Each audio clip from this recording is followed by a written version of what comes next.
Good morning, everyone. Welcome to the meeting of the Fargo Historic Preservation Commission. My name is Christine Klebeck. I'm serving as chair this morning for Heather Fisher. Let's start with our agenda. Item number 1 is approval of the minutes of January 15th, 2019.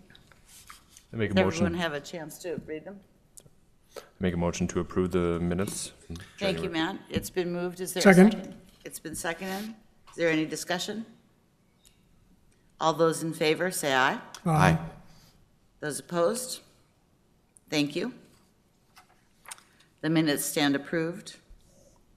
And now we have 2 projects for review in the Erskine's Historic Overlay. Item number 2 on the agenda. 2A is 1122 7th Street South. Do we have a representative from the project? You go over here, I think. Well, and if I can, Christine, I just wanted to... Excuse me, I'm sorry. I wanted to introduce Maggie. Maggie Squire is from, she's a recent hire. She's a new assistant planner. She comes to us from South Dakota State University, and she's 1 month on the job, just about, and so we welcome her. And we also wanted to thank you for your patience. I know you've gone through a lot of staff transition. Kylie is on maternity leave, and Megan is in training right now, so you've got Maggie and I today for today's meeting. Well, thank you. Welcome to you, Maggie.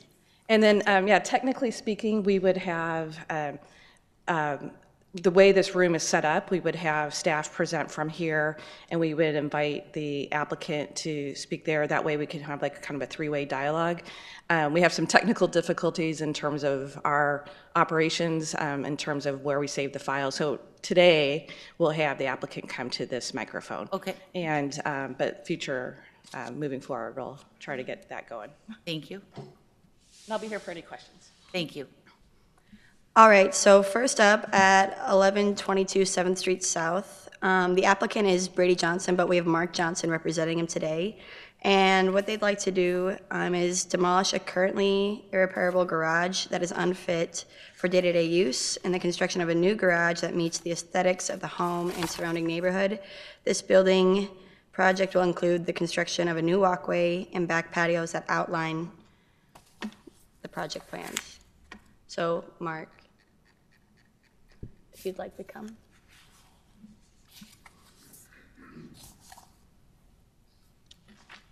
Thank you. So yeah, as she mentioned, the garage currently there is not usable. And so the plan is to put this garage up. Currently, the garage faces south, so you pull in from the south. This one would come in, the entry to the garage would be through the alley the other way. And I'm not sure what you need from me. Okay.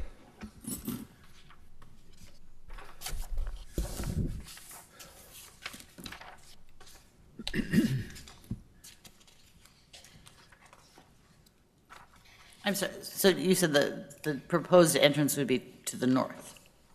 It would be to, the entrance the would be west from or the alley east. to the west. Okay. East. Okay.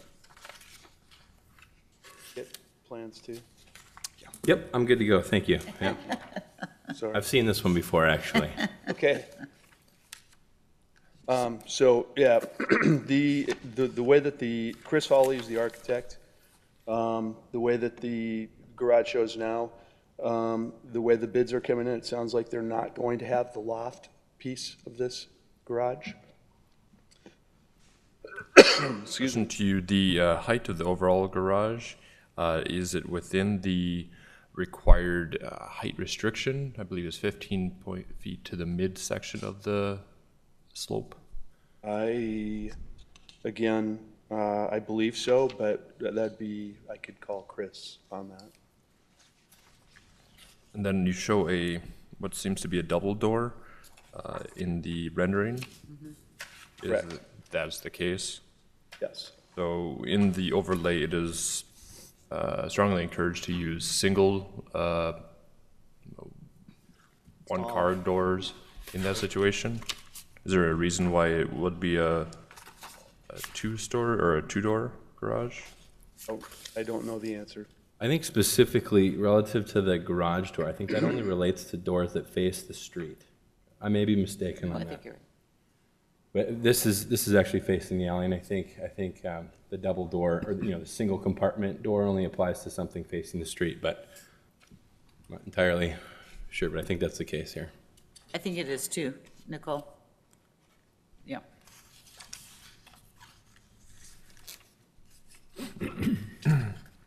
I appreciate the detail of the lattice work coming from the house itself.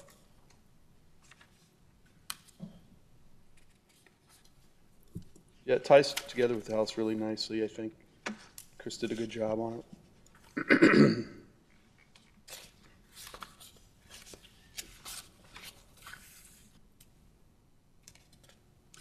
Does anyone else, Jay, do you have anything?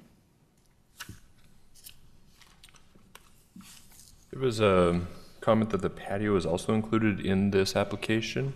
I don't see any details on the patio itself. On the first page, excuse me, on the first page of the drawings, these ones, right behind the house, the patio is slated there. Right, but beyond just a footprint, could you give some more information about it?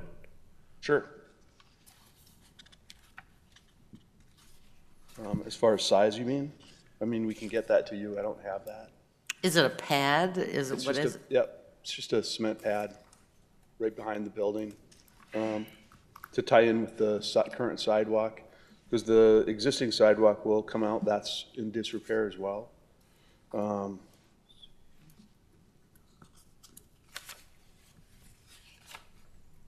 It connects to the back door. The pad does.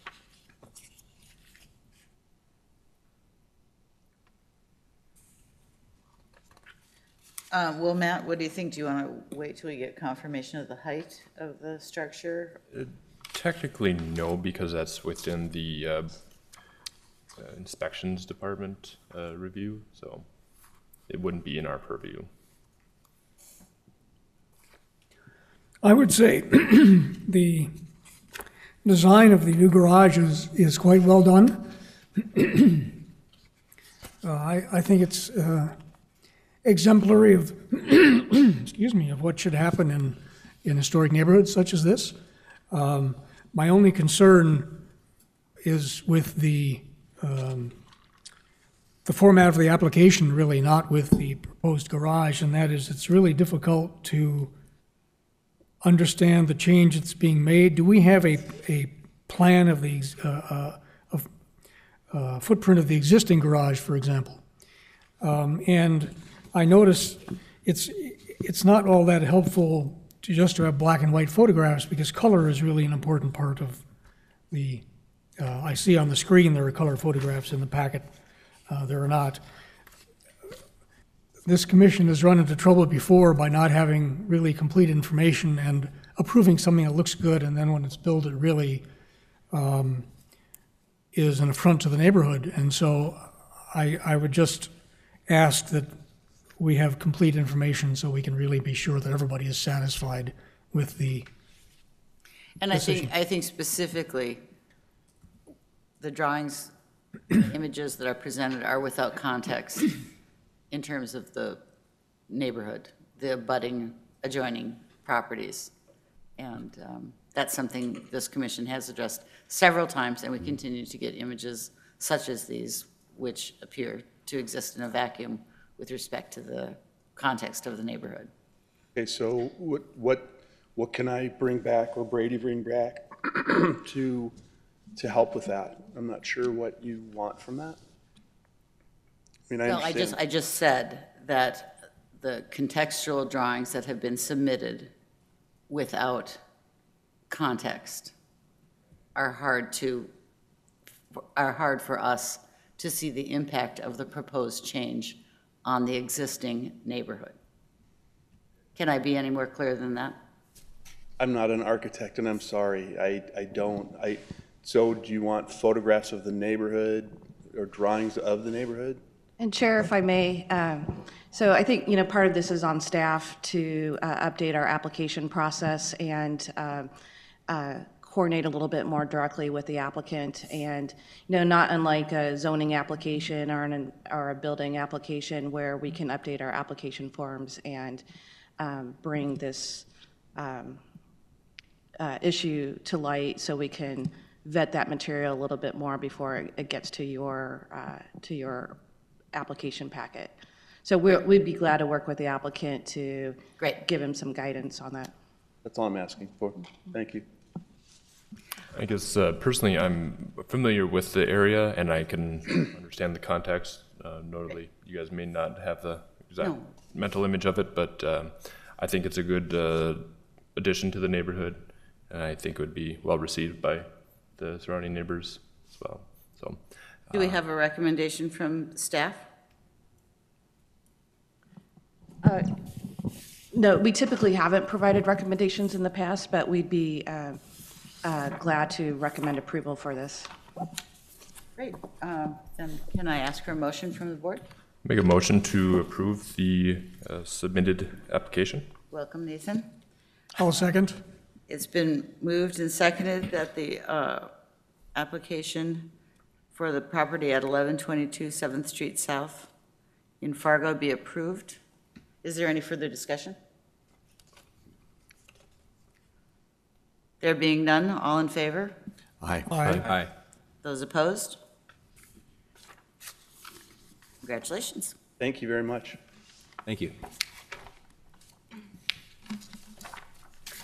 All right, we'll move on to our agenda item 2B, 1122 8th Street South. So this application was submitted by Zach and Kelly Dawson. They would like to rework the rear entry of their house while adding a screened porch with a fireplace. They would also like to replace their existing garage with a new one. So I'll turn it over to Mr. Zach Dawson. Welcome. Hello, Good morning. good morning. So, yes, as stated, we've got an existing garage, so we're just looking to raise that and replace it with this garage. The current garage faces the avenue. This would be entered from the alleyway. And then where the screened-in porch, or the proposed porch is sitting, we do have a deck that comes off the back of the house, so we would be taking that out and putting in a new rear entry as well as a screened-in porch off of our kitchen. Looks nice. Does anyone on the panel have questions?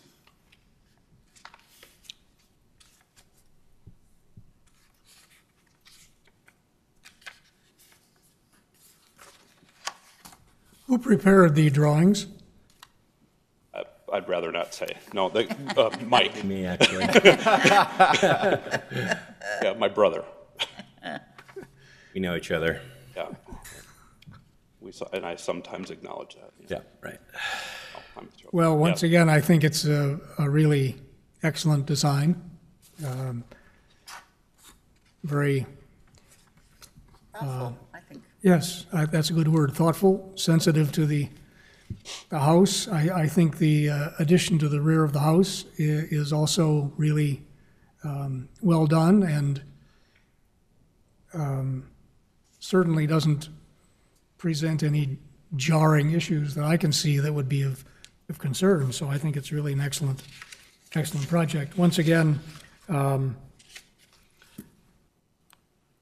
although in this case, we do have on the plans the line of the existing garage. So we were able to see what the change is, at least in footprint. So that's good. Well done, Mike. Well, thank you. I mean, just kind of as an overall update on the project, the idea is to, mimic all of the existing details that exist on the house, into the garage structure itself, and then the sort of the addition off the back is kind of a new language, but something that I guess lends itself to the existing architecture. So that's just kind of coming from a materiality standpoint more than anything. But Well, it Great client. expands the livability of the structure. Yeah. And lends itself to modern day, living. Yep. Nice to kind of have a mudroom off the back side of the house, so. And steps that lead into it. Correct, yeah, right. All right, are there any other comments from the Preservation Commission? I guess I do have one question. The back entry there, it looks like, is that, we're scrolling. Okay, stop right there. Okay, so it's that paneled area, some of that is glass, it's not all just paneled in? Yep, there's some side lights adjacent to the door. Okay, is there anything on the south side that's? Yep, there's sort of a row of punched openings above. Oh, You can there see we it go. there. See there? Okay, Anything? Yep. that's great. Probably be a bench below that. Some hooks. Yep. It's great, I like it. And assuming that all the materials will be similar to what's on the building now, as far as, is it a wood paneling that you're putting on it, or is that? So it's actually anticipated to be a Boral product, which is a Boral. It's a polymer fly ash composite, and we found that after lots of requests to have a product that's very similar to wood, but doesn't have the sort of upkeep that wood is common for, Boral is we found that Boral has the most like wood. It cuts like wood, it feels like wood, it looks like wood, it paints like wood, and it is virtually rot resistant. But it doesn't deteriorate. It's like- rot. You can put it in grade, so it's a beautiful product. So that's the plan here. Is probably a Boral application. And it doesn't have the moisture issue? No, it with doesn't wood? wick moisture. Mm-mm. No. So something that will. Yes, it's always nice to see the initial concepts, but 5 years down the line, when everything is Yes. peeling off, it's less interesting. Hurry up and photograph it, and then we'll move on, right? Yeah. Oh, yeah, I agree with the rest of the panel. I think it's a great addition to the neighborhood. Thank you, Matt. Are there any other comments? May I ask for a motion to approve? I'll move approve. Second. It's been moved and seconded. Are there any other comments, or is there any other discussion? There being none, all those in favor, say aye. Aye. Those opposed? Congratulations. Thank you all. Thank you. It's a nice addition. We'll move on to liaison reports. I represent the Planning Commission, and I have no report at this time. Matt? The Board of Adjustments met last month to hear a variance for an existing metal building built on the outskirts of Fargo. He built it without a permit at the time, and actually he volunteered to submit the variance now to come into compliance with the zoning. So it was approved, and he was able to keep it as is.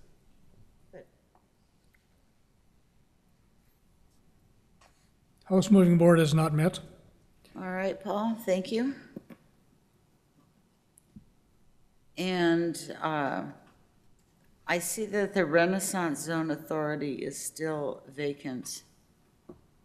Is there anyone present who would like to fill that position? All right, well, next time I'm the chairman, or chairwoman, I will appoint someone. I think we have a few items for public comment. The first of which I will make reference to, which is the Fargo-Moorhead Heritage Society has invited our board to attend their 44th Annual Preservation Awards on May 16th. Oh, not May 16th. It's tonight. It's tonight, May 21st. And Bill and I plan to attend. I hope we see some of you there. It's at a great project, the Drecker Brewing Company, 1666 First Avenue North. And then I will turn this over to Jay. He submitted something for all of us, the Doors Wide Open event, which was held this past weekend in Minneapolis. Would you like to share some of your thoughts with us? I can tell you a little bit about it. I don't know a lot about it, but I noticed in the Star Tribune about 10 days ago that they had a story about this and how Minneapolis was starting this based on something that they had observed in Milwaukee. Other cities, yeah. And apparently in Milwaukee, it generates 30,000 visitors in a weekend that access buildings that typically are not accessible to them. And so Minneapolis was starting the same thing. There's no charge for it, and but it gives people access to government and private buildings that they might not typically be able to get into. For instance, in courthouses, judges' chambers, and at the Guthrie Theater, backstage in the shops and some of those things.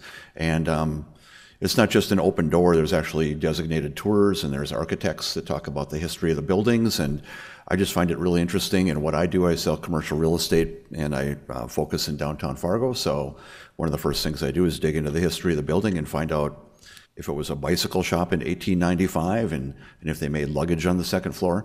I love those types of stories, and I think that helps people understand why those types of buildings should be preserved. So I don't know that this is necessarily the place where this process starts, but I just wanted to plant the seed, since I do think that part of our purpose is to educate people about historic buildings and preservation, the importance of that, and this might be a good way to do that, to expose them to some of that. Thank you very much. Nicole? Yes, I have two updates for you, as well as a kind of awkward situation where, based on the staff, maybe changeover. Drew here is an applicant who was communicated that his application would be in your packet today, and it was not. And so what I would like to do, I do have a hard copy, and we do have the technology to show you Sure. the images. I'm guessing based on this application, you might have some questions, and we can certainly come back based on that application. But if I could at least introduce Let's it to proceed. Yeah. So the applicant is Drew Kurzik, and the address is 524 15th Street South. It is in the Jefferson neighborhood, and what he'd like to do is add a 31 foot and 6 inches by 14 garage, and then east of the house, and remove an old shed and concrete drive to the north of the house. So I'm going to ask Drew to come up while I show this image, and we're going to try this new technology here. All right. Welcome. So if I show the images, if you want to maybe describe. Is there any way I could pull up my email, because I could pull it up? I can't. Okay, that would be another option otherwise. Could you rotate the image? Yeah, there you go. You should have an ability to zoom in, I assume.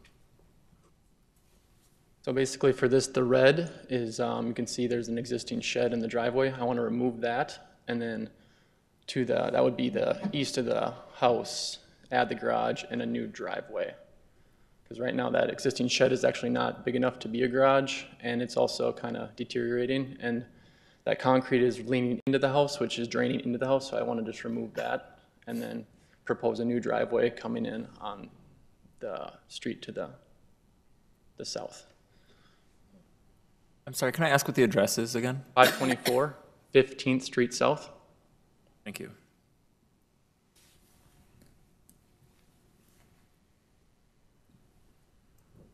Is that a new driveway then that that would be on 6th Avenue South, right? Correct, yep. And I did already get, I've been in contact with the city already with inspections to see if they would approve it. And because there's a large tree there and some XL would be moving their power lines, they already approved that. And as long as I stayed far enough away from that tree, I have the approval from that. I forget what his name is, or verbal approval. It's also an intersection where 3 streets come together in kind of an awkward configuration. Yep, there's like just right to, up on this page, there's just that one way, and then people are yielding to that, yep.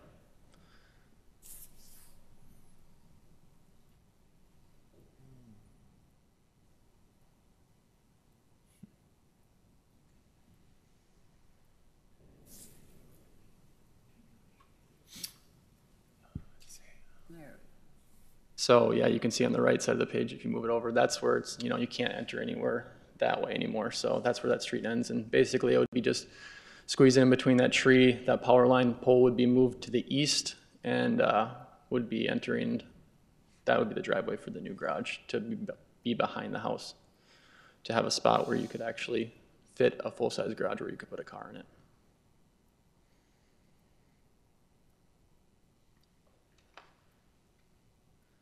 So yeah, that shed would go away, and then kind of right in the foreground right there would be where it would be parallel with that patio wall. So it would just be flush with that, and then it would just go back as far.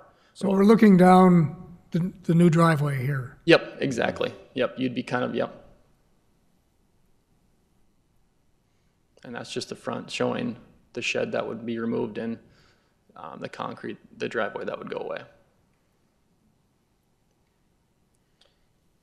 So the new garage would only be able to fit one car as well? Correct, yeah. I only have room for about a 14-foot wide garage, so I would make it as deep as possible so you could have extra storage in the back, but I mean, that's all the space I have right there. Well, could you go to the site plan, please? Yeah, the materials besides that, I'm just planning on a steel siding, just like the house, just a complementary color to the house. In terms of setbacks, is that, like, did you say that planning already looked at this? Or? I didn't look at it, but I just emailed them, and I was talking to them. So it does have that 3-foot setback, which was the requirement, which is what they told me, off the property line on the top of the page right there. Okay. And besides that, I think So that that should be appears to be good. compliant. Yeah, that would be, I guess, my only concern. Yep. In terms of the positioning of the garage. It's behind the house. It's not sticking out, you know, blocking sight lines or anything. And I could see where this, to me, looks like a more logical way to incorporate a garage on the lot. Right, because I was thinking about, you know, where the existing shed was. You could bring that up, but then you're going to have to build and tuck into the house and connect to the house somehow, and it's just, I'd rather get rid of that old concrete that's draining into the house and just start new somewhere and have its own pad, and I think it'd be a more successful garage that way. Yeah, I think without tying into the existing house, this is probably the solution there. Well done, Drew. Does anybody else on the panel have any comments? You know, I just, in terms of tying into the house, I would weigh that against, you know, the new curb cut into the street, moving the power, you know, moving the utilities. Utilities, they're actually not charging me. Oh, really? Yeah. Oh, never Because mind. actually that one that I'm showing right there, Yeah. it's not actually lined up with the ones going down the boulevard, going down, and it's in my right of way. So they came out and I already had a meeting with them. So they're actually going to move that one to the east and put another corner, because that pole, there's a guy line that actually goes through my property, but they're going to put another one that's feeding my neighbor, and they're going to put another one in the corner. So that guy line is just going to go away, so I don't have to worry about that as well with the garage. Can we look at the next sheet again? I think it's yeah. So what's the roof pitch? I just did a standard, I think 612, I think that was the minimum, or what it had to be. 612, 8-foot walls, pretty standard. Well, I'm appreciative of the challenge of squeezing a garage in where there is very little space. We did the same thing, and I think, from what I can see, this is the best solution that I can envision for what you need. I guess maybe a word of caution that your garage does shed towards your house, so you will have some. Right, yeah, I'll definitely have to have, that space in between the garage and the house might be a little tight right there, so I'll definitely have to make sure you have proper gutters to catching all of that water at least and keep that in between clear.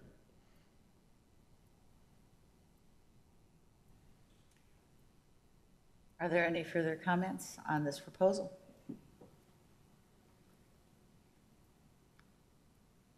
May I ask for, I'll move approval.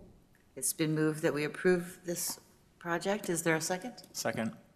It's been moved and seconded. Is there any further discussion? I'll just forward it to you. Perfect. There being none, all those in favor, say aye. Aye. Those opposed? Motion stands approved. Thank you. Thank you. Good luck with your project. So staff apologizes, and we appreciate your gratitude very much. And so maybe as a quick update, obviously we're in year one of the reorganization, and so with a lot of the staff transition, we're still trying to pick up some of the pieces, so I really appreciate your flexibility there. A couple quick updates that will be of interest. The Planning Commission and the Community Development Committee are working together on a core neighborhood plan. And so we had a kind of a brown bag with the Planning Commission and the Community Development Committee last week, and we're getting ready to draft a request for proposals for consultants. When we get that prepared, we'll send you a copy, so we very much would like the Historic Preservation Commission to be part of that review process and engagement on those activities. We see this being a component, a comprehensive study of, all of our core neighborhoods. And just as a recap, our core neighborhoods for this study area, we're saying 19th Avenue to the north, Interstate to the south, the river to the east, and 25th Street to the west. So it would pick up the Jefferson neighborhood, Clara Barton, Hawthorne, Horseman, Roosevelt, Madison, and Washington. I might have forgotten a couple. Yeah. But this is to kind of take that next level of the downtown in focus and go 2030 and bring that out into a more holistic, comprehensive review and understanding all the different conflicting policies, update the neighborhood plans that do exist in some of the neighborhoods, and integrate land uses as part of that review and study. So, so that's, are there any questions on that, or we'll kind of include you in as we get some updates from the staff level? We see this as probably a 2-year process. We would publish the RFP in the next 60 days, and then there would be a very public process and engagement and community input and kind of all the things you hopefully see come out of long-range planning studies from the planning department. And the purpose of the consultant, the end result is the consultant is going to make recommendations to the city to advise the core neighborhoods?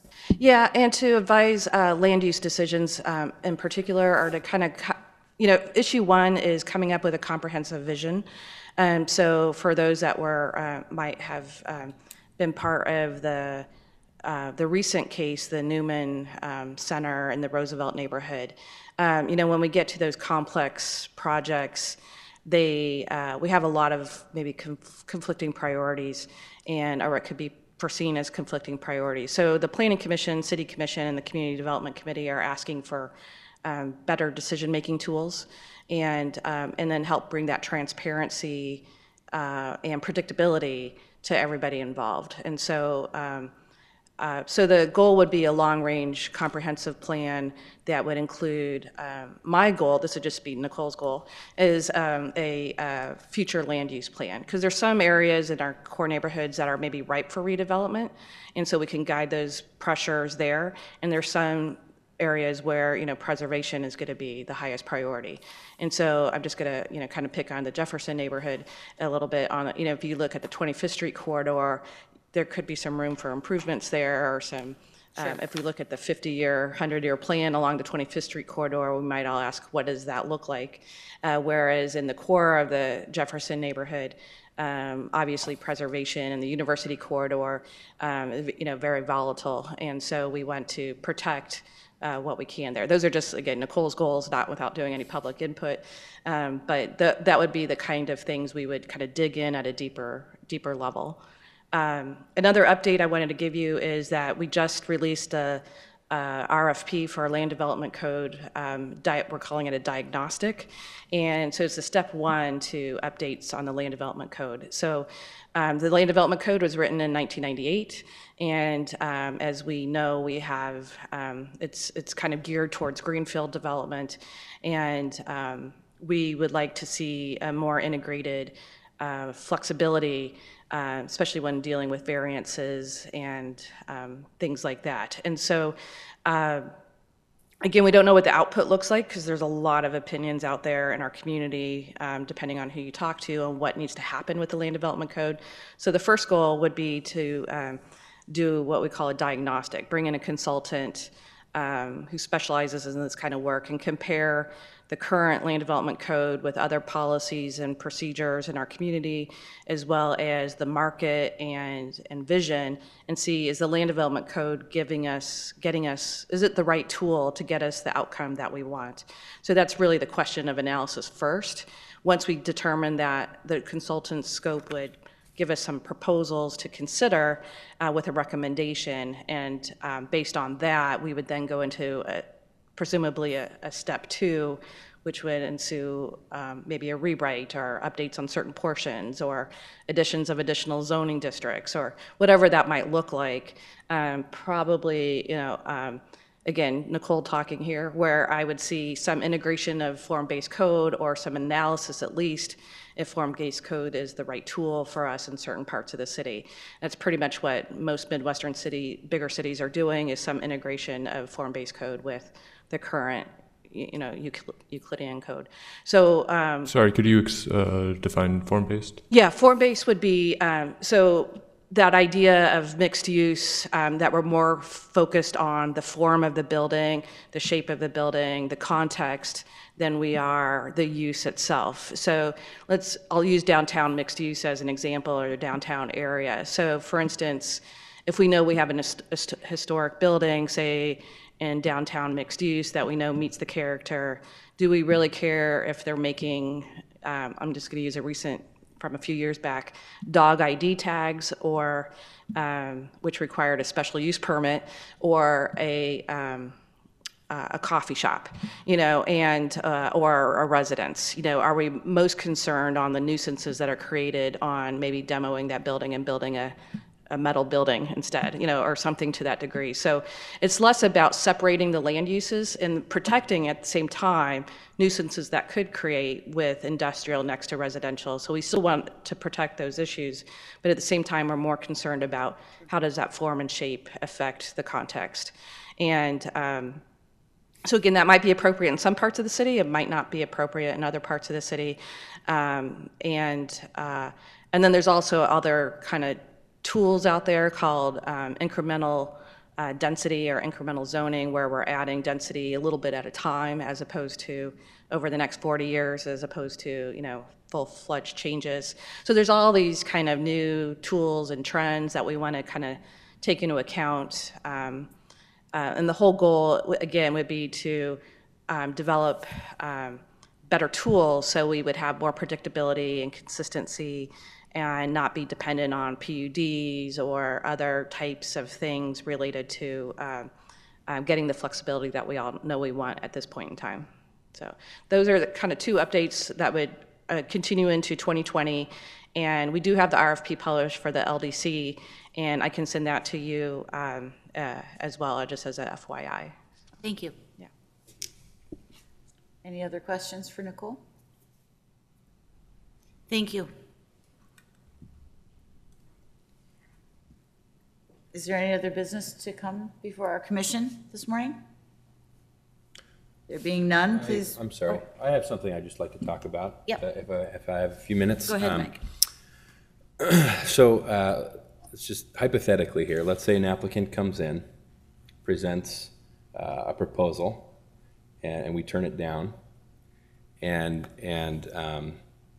they go on and they do it anyway. Right? So then what happens? It's very generic right now. I'm not looking to be quite so specific, but I've seen a few cases, like recent cases, of some applicants come through. They were denied for some reason, one or another, and then they go through and they do their original plan anyway. I mean, is there any repercussion to that? I mean, You guys asked the question, how were they able to gain the permit. permit then?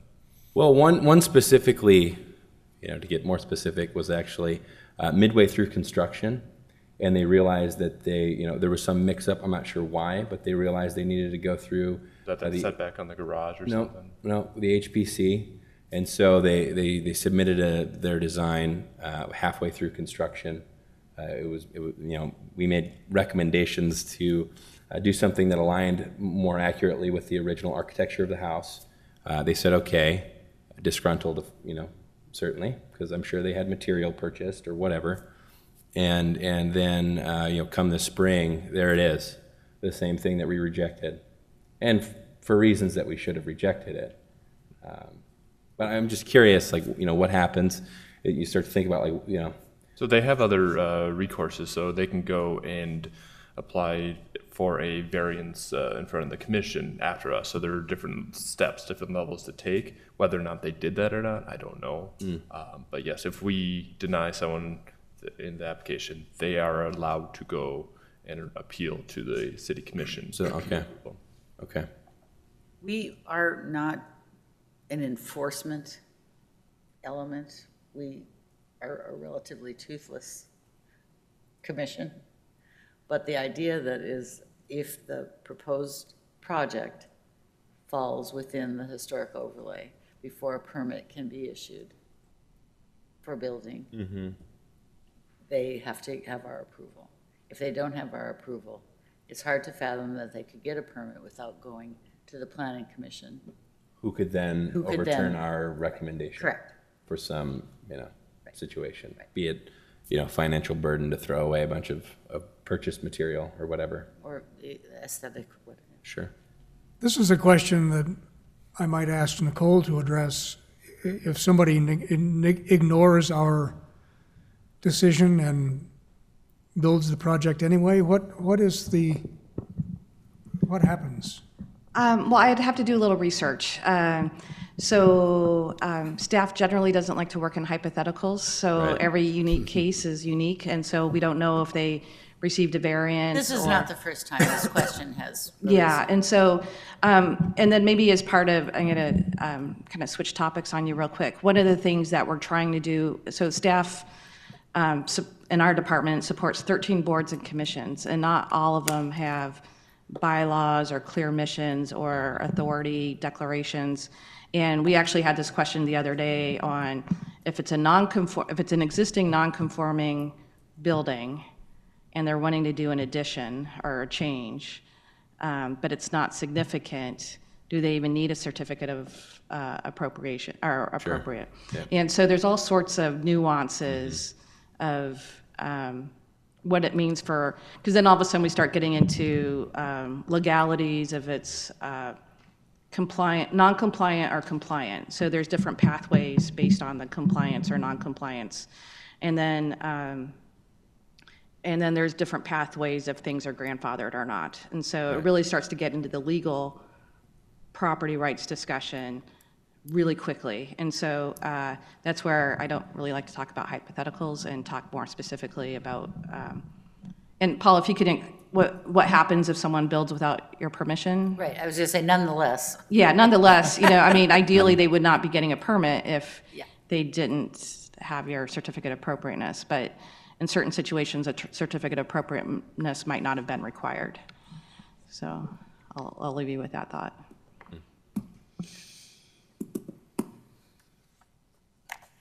It's just, yeah, right. I mean, it's just interesting because it's a very prominent street in Fargo, and it's a very prominent project, and And I would like to talk Yeah, offline sure. specifically on That's- this case, because I would like to investigate this case. yeah, no, and that's understandable. It's just, I saw it happen. I'm like, I thought we were kind of the, Said no. last line of defense when for a project taking place in the overlay. But I learned something about the planning commission, I suppose. So Yep. yeah. Thank you. Mike? Yeah, you're welcome. It would be helpful to know more about what happened in certain cases that are of concern to us. I mean, indeed, what happened or didn't happen that should have happened Right. that results in a project You never know. that we denied. No, absolutely. I think don't know. all of them, Yeah. we know we're not perfect at the city, so we know we have gaps. And so absolutely, I would want to unpack various cases if those are of concern to you. We can do a quick inventory of, That would be great. those cases that you might have questions on, and we can do some staff research on what happened, what processes occurred or didn't occur. That would be needed very to- helpful, yes. Yeah. That's a good idea. please so do.